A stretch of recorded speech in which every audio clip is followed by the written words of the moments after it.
চ্যানেলের নতুন একটা ব্লগে আপনাদের স্বাগত। এখন বাজে 5টা 6-এর মতো।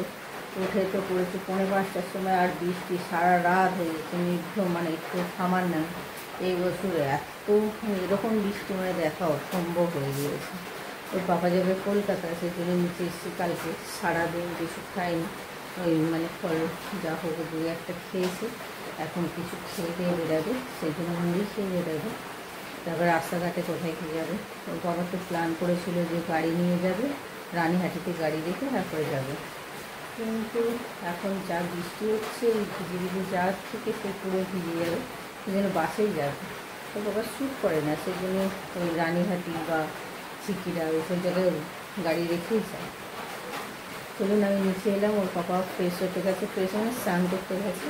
আর তার মধ্যে আমি এই যে ছোলা মটর ভিজিয়ে রেখেছি, সেদ্ধ করে দিই। সেদ্ধ করে স্যালাডের মতো করে তার দিয়ে মুড়িয়ে দিয়ে দিই। চলুন, এখন থেকে ব্লগটা শুরু করছি, লাস্ট পর্যন্ত দেখার অনুরোধ রইল। এখন কটা বাজে? এই 5:45টার মতো। বেরিয়ে গেল, এর জন্য কলকাতায় যাবে। আমি ভাবলাম রেনকোটটা রেখেই যাবো, বৃষ্টিটা একটু থেমেছিল। রোহনকে রেনকোট পরিয়ে দেবো, আর আমি ছাতা মাথায় দিয়ে যতটা যাওয়া যায়।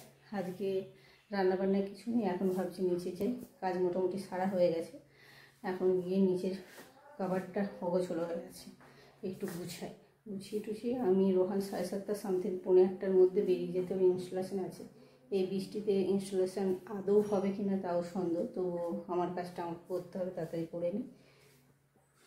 তো নিচে যাই। কভারগুলো অগোছলো হয়ে আছে, একটু ঠিক করে দিই। আর এই কভারে তো সব রয়েছে, এত আরশোলা হয়েছে কেন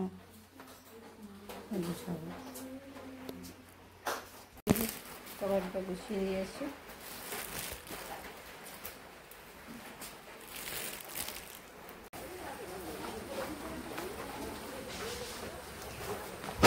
আস্তে আর একটু তুলুন।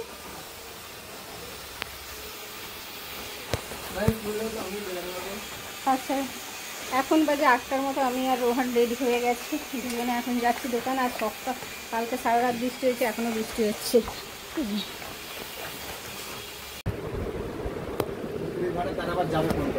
আবার যাবে? এইটা দিয়ে যাওয়া হবে না নাকি? না এক্ষুনি বেরিয়ে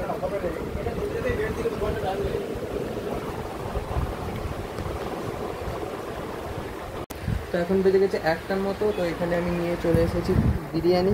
আজকে পাপা কলকাতা গেছে, সেই জন্য আমি আর মাই এখানে রান্না বান্না কিছু করিনি। হ্যাঁ,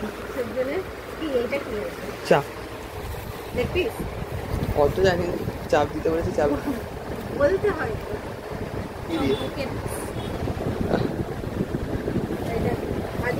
হ্যাঁ হাজি রোহানের ফেভারিট। আমরা অন্য জায়গা থেকে খাই, রোহান ওর বাবা এ থেকে আনে 80 টাকা। আমি ঠিক করেছি যে আলুর বিরিয়ানি আমারটা নেবো, আর চিকেন চাপ নেবো। আজকে রোহন দিচ্ছে ট্রিট, রোহনের পয়সা, মানে রোহনের জমানো পয়সায় রোহন দিচ্ছে ট্রিট। এটা এতে রাখি, বাদ বাকি প্যাকেটে খেয়ে নেব।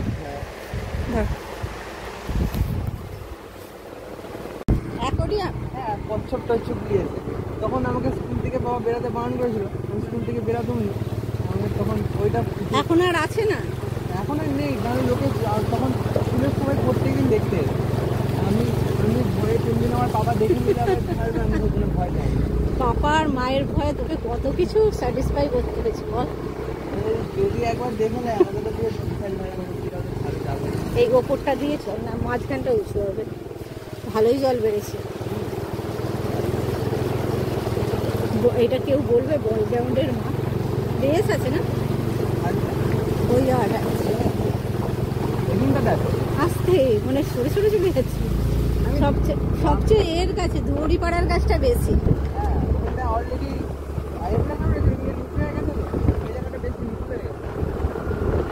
ওই জায়গাগুলো যেখানে যেখানে জল জমে, সেই জায়গাগুলোতে জানি, সেই জায়গাগুলো উঁচু করে দিলেই আর জলটা অতটা আমাদের যেমন মানা জমির বনটায় সাইডে অতটা চওড়া করেনি, কিন্তু ওই রাস্তাটা বড় উঁচু করে দিলে জায়গাটা মানে সরু থাকতো, চওড়া করে মাটিটা যেমন না ফেলতে হয়েছে ওপরে ফেলে এরকম করে দিলে ঠিক হয়ে যেত। আসতে জলের রেসের কাছে দেখে আবার আমার ছুটি পড়বে, তোর ডিউটি পড়বে। জল ঢাললে বাবার সঙ্গে সকালবেলায় চলে আসবি। এই বছর অসম্ভব বৃষ্টি।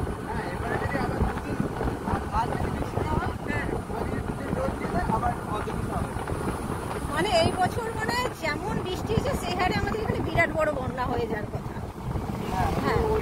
হ্যাঁ, সুইলিশ ঘাট না কি বলে, এটা সুইলিশের জন্য জল আটকে রেখেছে বলে সেই জন্য হয়নি। এর জন্য গড়ের ঘাটে বলছে বেশি জল হয়ে যাচ্ছে, জলটা পাস করতে পারছে না বলে।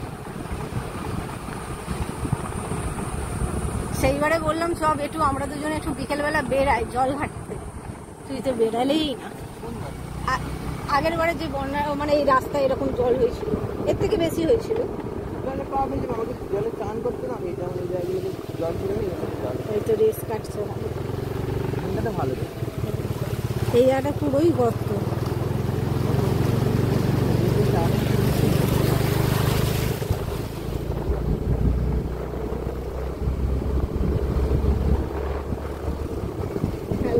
এই বছর যেমন রাস্তা হয়েছে তেমন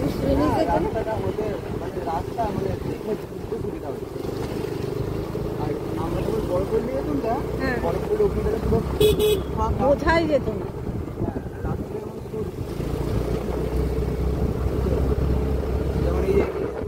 এই জায়গায় সকালবেলা জল থাকে না, আগের বারে হয়েছিল এখানটায়।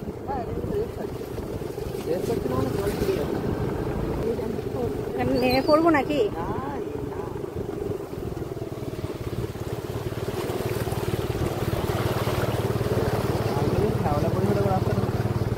সবুজ আর কালো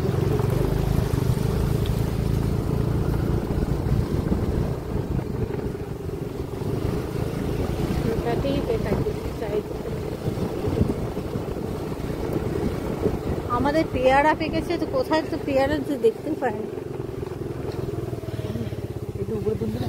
হ্যাঁ তুলে দিচ্ছি।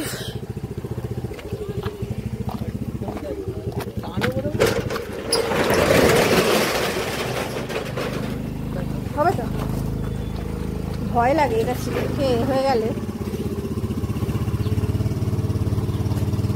পাপাই মামা কি দেরি করেনি নাকি গাড়ি? টেনে দে সাকারটা। হ্যাঁ দে।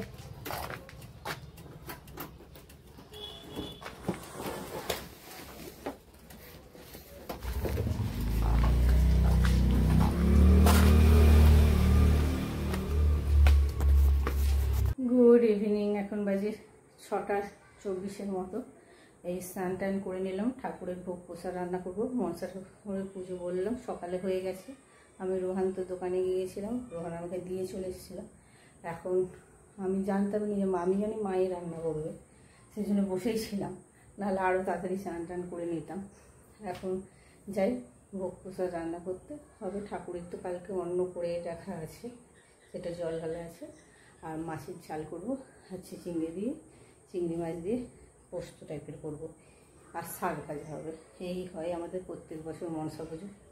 চলুন এখন এই যে ধোয়া কাপড় পরিনি, আজকে নাইটিটাই পরে নিয়েছি, প্রচণ্ড গরম লাগছে।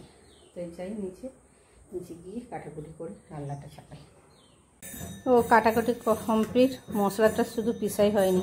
এই যে চিচিঙ্গে আলু কেটে নিয়েছি, টমেটো কাটা হয়নি, এখানে শাক আছে। আর এখানে এই যে মাছ, কাতলা মাছ আনা হয়েছিল। মাথাটা আজকে আর করবো না, কালকে করবো তেল পোটাটা। এখান থেকে এবার বেছে বেছে মাছ নিয়ে নিই, চাকাই করি।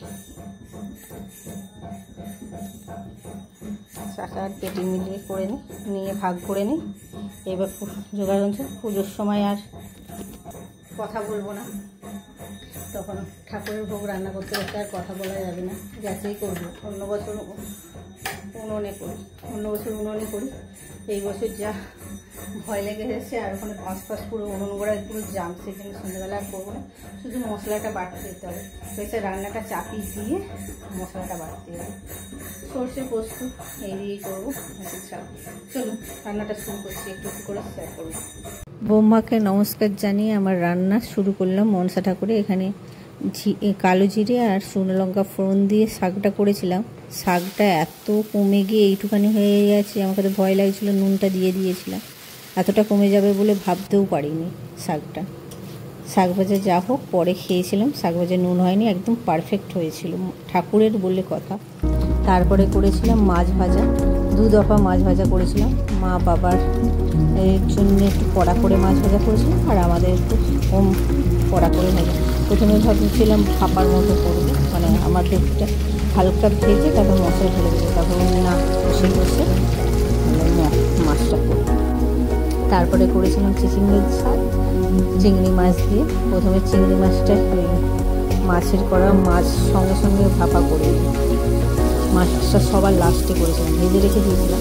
প্রথমে চিচিঙ্গা ভেজে নিয়েছিলাম, তারপরে করেছিলাম চিংড়ি মাছ ভেজেছিলাম, সেই তেলে ভেজেছিলাম আলু। মা তো আলু কেটে দিয়েছিল, সেটা চন্দ্রমুখী ছিল না, আমি আবার সেই আলু রেখে দিয়ে যা হোক চন্দ্রমুখীর আলু করেছিলাম। অনেকটা রাত হয়ে গেছিলো রান্না করতে, অন্যদিন 7টার মধ্যে হয়ে যায়। চন্দ্রমুখী আলু তাড়াতাড়ি গলে গিয়েছিলো, আর আমি একটু টমেটো দিয়ে দিয়েছিলাম 2টো গোটা। আর এপাশে ফুটে গিয়ে পর চিংড়ি মাছ, আর নামানোর আগে একটু রস রেখেছিলাম, পরে প্রচুর টাইট হয়ে গিয়েছিল। সবই পারফেক্টলি ছিল, শুধু মাছের ঝালটা একটু মুড়ে গিয়েছিল বলে নাকি জানি না, মাছের ঝালটা সামান্য আমার মুখে, রোহান বলছিল, আমার মুখে আবার ঠিকঠাক লাগছিল, রোহান বলছিল একটু মাছের ঝালটা আমার নুন হয়ে গিয়েছে। 2 দফা করে তো রেখেছিলাম, আজকেও সেটা খাবো বলে। প্রথমে ঠাকুরের তুলে নিয়েছিলাম, এই যে ঠাকুরের তুলে নিয়েছিলাম চিংড়ি মাছ। এখানে শাক ভাজা 2টো হয়েছে, এবার মাছের ঝোলটা ফুটে উঠলে মাছগুলো দিয়ে দেবো, তাহলে আমাদের রান্না কমপ্লিট। আগে তবু নারকেল ভাজা এইসব আরে হতো। এই যে সাজিয়ে নিয়েছি, এবার ভোগটা ঠাকুরের কাছে দিয়ে আসি, দিয়ে আমি সাজিয়ে গুছিয়ে দিয়ে গেছি। মা ঠাকুরটা দিয়ে দিয়েছে। এই যে আমাদের এখানে অন্নভোগ করা আছে, মা এবার সন্ধ্যের মতো দেখিয়ে দিয়ে ঘর বন্ধ করে রাখবে কিছুক্ষণ, তারপরে এই যে এখন দরজা বন্ধ করে ভোগ দর্শন দেখানো হয়ে গিয়েছে। তো ঠাকুরের রান্না হয়ে গেছে, ঠাকুরকে ভোগ প্রসাদ দেখানো হয়ে গেছে মায়ের। আমি চেঞ্জ করে না, পুরো ভেঙে গিয়েছি। এখন বাবা খেতে বসেছে।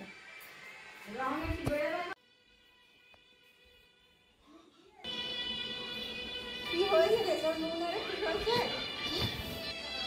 না থেকে ঠাকুরের প্রসাদ এনে নিচ্ছি। এখানে ঠাকুরের প্রসাদ নিয়ে বসে পড়েছি। তো এখানে ঠাকুরের প্রসাদ নিয়ে বসে হয়েছে। এখানে রয়েছে ভাত, শাক, তরকারি আর মাছ, আরও হয়েছে, বাট আমি আর নিই। তো এখন 9:30 বাজে, এই যে খেতে বসছি। তো পাপাও চলে এসছে, খেতে বসছে। আর কি দেখাবো, মেনুতে দেখানোই আছে।